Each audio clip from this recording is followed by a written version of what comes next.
বুঝি তোর কপালে মদিনা রে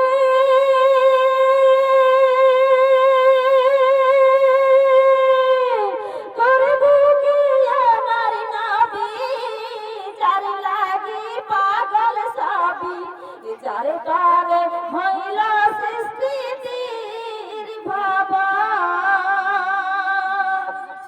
ভাবি আমি সারা খুনি কখন যাব সেইখানে সহে না আর পরানে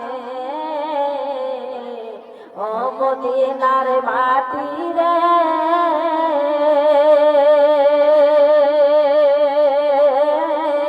সকল সুখ বুঝি তোর কপালে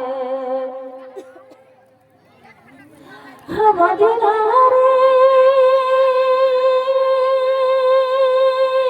তোর বুকে আমার নবী যার লাগি পাগল সবই যার তরে হইল সৃষ্টি তীর ভাবন কাঁদি আমি সারা খুনি কখন যাব সেইখানি সহে না আর পরানে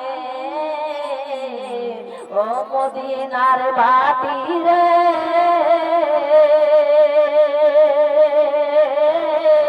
সকল সুখ বুঝি তোর কপালে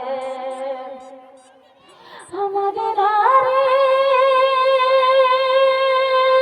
পাখি যদি হইতাম আমি উড়ে উড়ে যেতাম আমি থাকতো না আর মনে কোনো যন্ত্রণা কাঁদি আমি সারাক্ষণই কখন যাব সেইখানি সহে না আর পরানে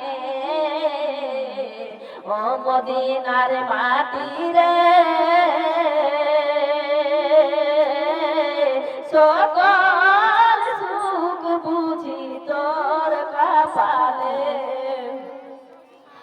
মদিনা রে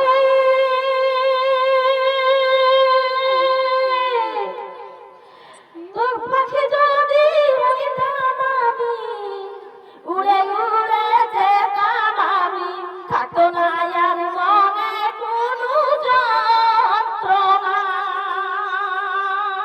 কাঁদি আমি সারাক্ষণই কখন যাব সেইখানি সহে না আর পরানে ও মদিনার মাটি রে সকল সুখ বুঝি তোর কপালে মদিনা রে দেহে নাই পাখায় আমার হাতে নাই টাকায় আমার কেমন যাব সেখানে মদিনা রে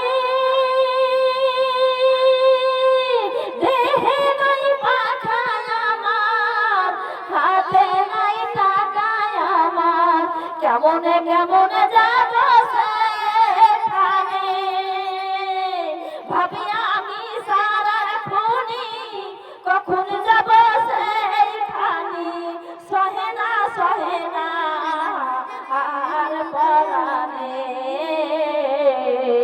ও মদিনার মাটি রে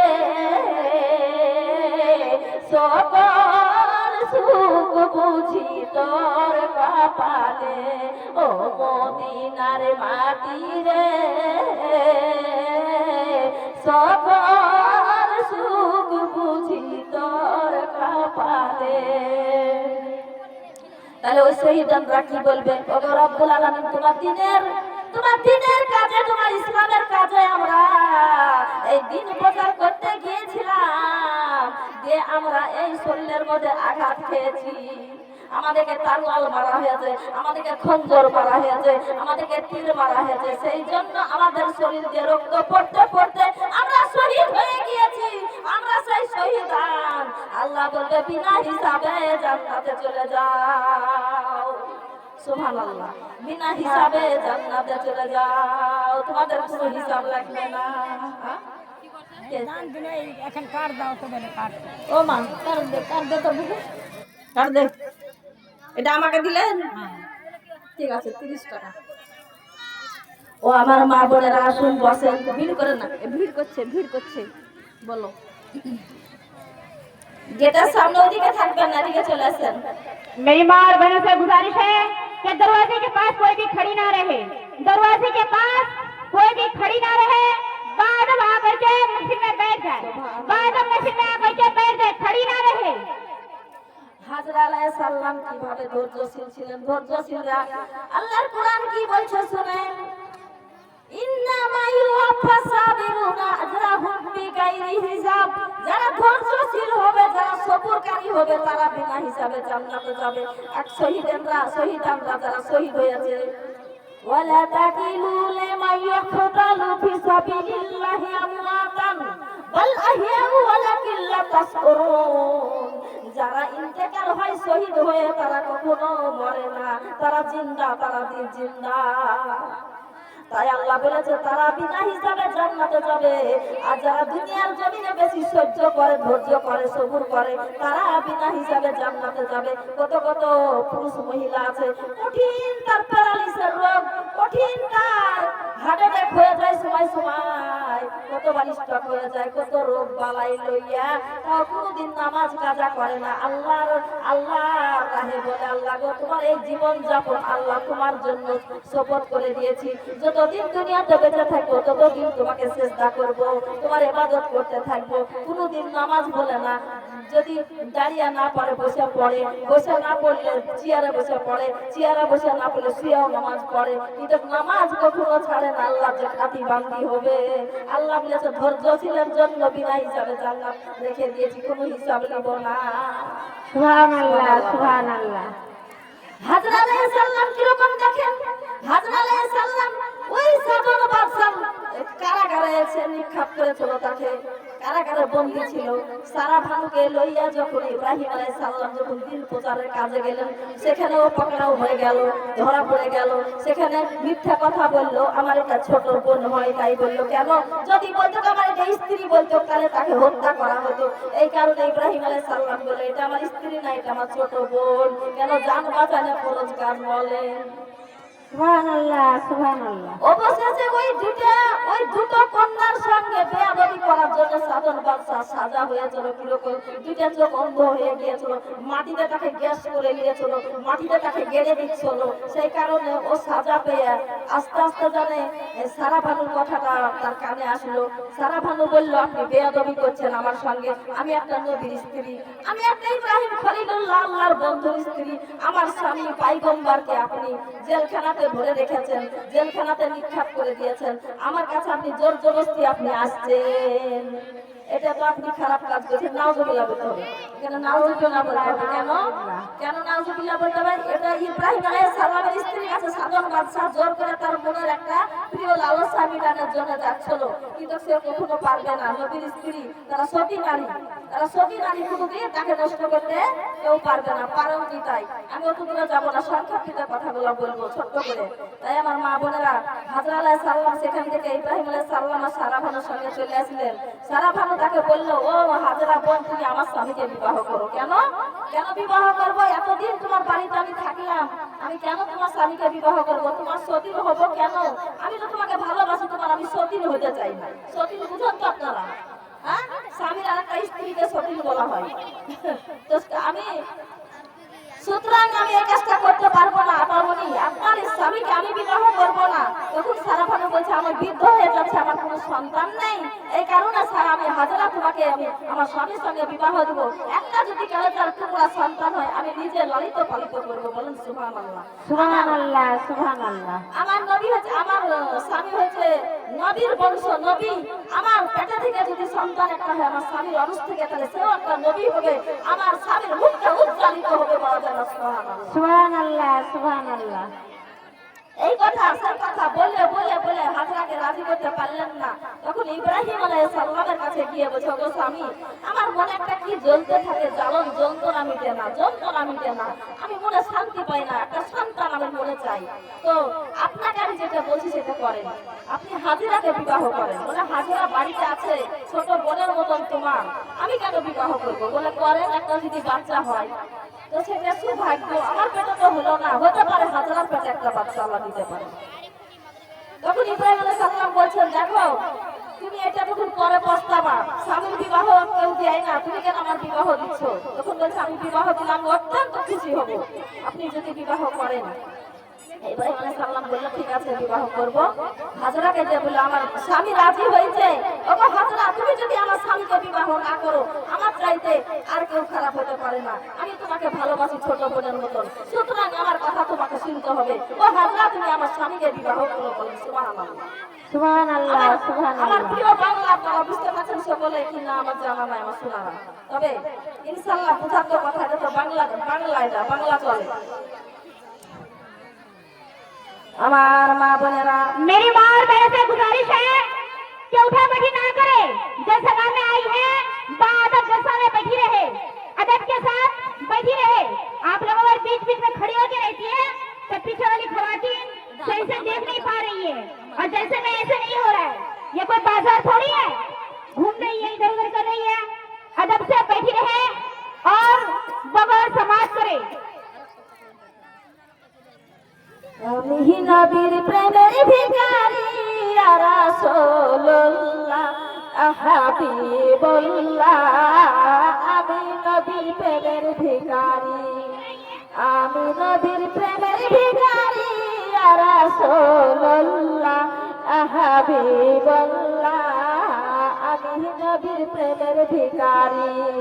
তোমারই প্রেমে গো রাসূল নাই যে তুলনা, নাই যে তুলনা গো রাসূল, নাই যে তুলনা। তোমার প্রেমে জিন্দা হলো উস্তুনে হান্নানা, ইয়া রাসূলুল্লাহ, তোমার প্রেমে জিন্দা হলো উস্তুনে হান্নানা, ইয়া রাসূলুল্লাহ হাবিবুল্লাহ, আমি তোমার প্রেমের ভিখারি, আমি তোমার প্রেমের ভিখারি, ইয়া রাসূলুল্লাহ হাবিবুল্লাহ, আমি তোমার প্রেমের ভিখারি। তোমারই প্রেমেতে আমার কলিজা আঙ্গার, কলিজা আঙ্গার গো রাসূল, কলিজা আঙ্গার। দেখা দিয়ে শান্ত করো সাকিয়ে কাউসার, রাসূলুল্লাহ, আরে দেখা দিয়ে শান্ত করো সাকিয়ে কাউসার, রাসূলুল্লাহ হাবিবুল্লাহ।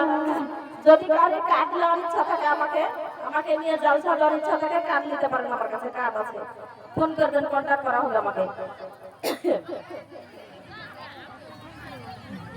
ওরে দেখা দিয়ে শান্ত করো সাকিয়ে কাউসার, রাসূলুল্লাহ হাবিবুল্লাহ, আমি তোমার প্রেমের ভিখারি, আমি তোমার প্রেমের ভিখারি, ইয়া রাসূলুল্লাহ হাবিবুল্লাহ, আমি তোমার প্রেমের ভিখারি। তোমারই প্রেমেতে আমার কলিজা আঙ্গার, কলিজা আঙ্গার গো রাসূল, কলিজা আঙ্গার। দেখা দিয়ে শান্ত করো সাকিয়ে কাউসার, রাসূলুল্লাহ হাবিবুল্লাহ, আমি তোমার প্রেমের ভিখারি। সুবহানাল্লাহ বলেন, আমি রাসূলের প্রেমের ভিখারি। হে যাব ওঠাও দেখাই, শান্ত করো মোরে, শান্ত করো মোরে রাসূল, শান্ত করো মোরে। তোমার দিদার বিহনে পরাণ যে বাঁচে না, ইয়া রাসূলুল্লাহ, ওরে তোমার দিদার বিহনে পরাণ যে বাঁচে না, ইয়া রাসূলুল্লাহ হাবিবুল্লাহ, আমি তোমার প্রেমের ভিখারি, আমি তোমার প্রেমের ভিখারি, ইয়া রাসূলুল্লাহ হাবিবুল্লাহ, আমি তোমার প্রেমের ভিখারি। সুবহানাল্লাহ বলেন, সুবহানাল্লাহ, সুবহানাল্লাহ। তো হাজরা বলছে যে আমি একজন নবীর যে প্রেম ভালোবাসা পাবো, আমি একটা সাধারণ মহিলা, আল্লাহ আল্লাহ পয়গম্বর ইব্রাহিম খলিলুল্লাহ বলেন সুবহানাল্লাহ, সে আমাকে বিবাহ করতে রাজি, আমিও রাজি হলাম আপা। যখন আপনি যখন এতটাই বলছেন তো আমি রাজি হলাম। বিবাহ হলো, কিছুদিন ভালোই চললো, চলতে চলতে চলতে যখন ইসমাইল আলাইহিস সালাম যখন দুনিয়াতে জন্ম নিলেন হাজরার কোলে, তখন এবার হাজরা সারা ভাবো মানে খালি হাজরা দোষ খুঁজে বেড়ায়, আর ভালো লাগে না, দোষ খুঁজে বেড়ায়, কি করবো ঠিক পাই না। হাজরা বলছে আমি কিসে আমার আপাকে আমি সন্তুষ্ট করতে পারি, কোন কাজ করলে পরে আমার আপা সন্তুষ্ট হবে, আমি খুঁজে পাই না, দিন রাত খালি কাঁদে। জোর করে তার নাকের ছিদ্র করে দিল, কানের ছিদ্র করে দিল, নাকের ছিদ্র করে দিল, কানের ছিদ্র করে দিল, ছিদ্র মানে বুঝাও তো, চুষ দিয়ে ফুটে করে দিল, সুই দিয়ে। হাজরা লজ্জায় মুখ পায় না, কেন সেই যুগে এটা ছিল না, রক্ত বের হয় বলে আমার রাগ করে সারা ভালো রাগ করে, রাগের যারা ছুঁচলি এসে লাকে ভরে দিল, লাকের ছিদ্র ফুটা করে দিল, কানের ছিদ্র করে দিল। বলেন একবার সুবহানাল্লাহ। সুবহানাল্লাহ। হাজরা যখন বলে আল্লাহ আমার জীবনটাকে আমি বেঁচে রাখবো, আমি শেষ হয়ে যাবো, আমাকে এত ভালো লাগে না, আমি কোন কাজ করলে আমার বুবু আমার কাছে সন্তুষ্ট হবে, আমার কোন কাজ করলে আমার বুবু শান্তি থাকবে, সন্তুষ্ট হবে, সেটা খুঁজে, কিন্তু কোনো কাজ করেও মানে ঠিক পাই না, কি করবো না। এবার হঠাৎ করে সারা ভাবো বলছে যে স্বামী গো আমাকে ভালো লাগে না। বলে বিবি তোমাকে কেন ভালো লাগে না বলো না, তুমি বলেছিলে যে আমার একটা সন্তানের জন্য তোমার জীবনটাকে তুমি বিসর্জন করবা, তোমার জীবনটা তুমি বিসর্জন করে দিবা। ও স্ত্রী, ও আমার প্রিয় তোমার স্ত্রী, তুমি তো বলেছিলে হাজরাকে বিবাহ করো, আমি শান্তি পাবো, একটা সন্তান হলে তোমার সন্তান আমি লালিত পালিত করবো। হাজরা তুমি বলেছিলে কি সারা, তুমি করছোটা কি এখন, কেন তুমি এরকম করছো? ইব্রাহিম আলাইহিস সালাম যখন এই কথা জিজ্ঞাসা করছেন তখন সারা ভালো কিছু অসব বাদ দেন, ওগুলা বাদ দেন, এখন আমি যেটা বলছি সেটা তুমি আপনি শোনেন, কি শুনবো? তো আপনি এক কাজ করেন, পানি নির্জন মুরু পান করে ওই হাজরাকে ওই নির্বাচিত রেখে আসতে হবে, বনে বাসে রাখতে হবে, অনেক দূরে তাকে রাখতে হবে, যেখানে পানি নেই, তরুলতা পানি, কোনো মানুষের সারাবর্ত কিছুই নেই, মরুভূমি প্রান্তরে হাজরাকে আর ওই সন্তান ইসমাইলকে রেখে আসতে হবে, তাহলে আমি সন্তুষ্ট হব। তখন এবার ইব্রাহিম আলাইহিস সালাম থমকে দাঁড়িয়ে গেলেন, ও বিবি রে তুমি কিরকম কথা বললা? আজান দিচ্ছে নাকি বাবা, এই থামতে হতো। खामोशी के साथ सब बैठ जाएं, अपनी अपनी जगह पर बैठी रहे बस, और 10 से 15